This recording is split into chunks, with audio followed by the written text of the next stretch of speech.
তাহলে তোমরা দুইজন আমার সাথে শেয়ারে আলো কিনতে চাও? বলো তোমাদের পরিচয় কি? আমি হাবুবুরি কোম্পানির মালিক। আমি আপনাকে অ্যাডভার্টাইজ দেখে আসলাম আর কি, একসাথে শেয়ারে আলু কেনার জন্য।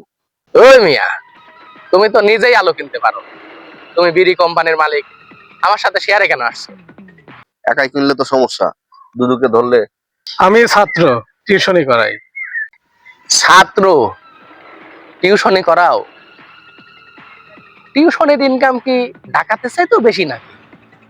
আমি দুটা ব্যাংক ডাকাতি করে আলু কেনার সাহস পাই না, আর এই ছাত্র আলু কিনবে, টিউশনি করায়।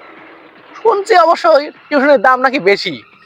বাংলাদেশের অনেকেই টিউশনি করায় আমেরিকায় নাকি বাড়ি ঘর করতেছে।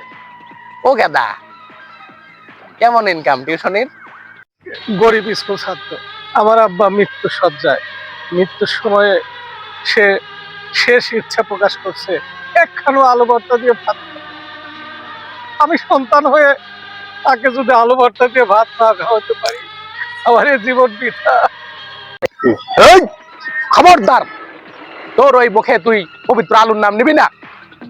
তুই বামন হয়ে আলুর দিকে হাত বাড়াতে চাস? আমি দুইটা ব্যাংক ডাকাতি করে আলু কিনতে পারি না, তুই গরিব ছাত্র এসেছিস আলু কিনতে? আমার সামর্থ্য নিয়ে আসছে। ঠিক আছে, তোমরা কে কি নিয়ে আসছো আমাকে দেখাও। এই যে আমি আমার কোম্পানির অর্ধেক শেয়ার বিক্রি করা টাকা নিয়ে আসছি। এই যে আমি আমার দুই ব্যাংক ডাকাতি করা টাকা রাখলাম এখানে। এই তুমি কি নিয়ে আসছো? দাও।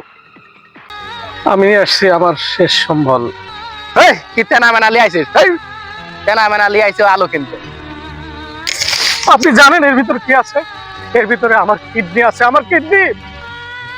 ও গাদা, তোর কিডনির মধ্যে? আমার তোর কিডনি হলুদ কে? তোর কি জন্ডিস? আহা, আমি পারি না আর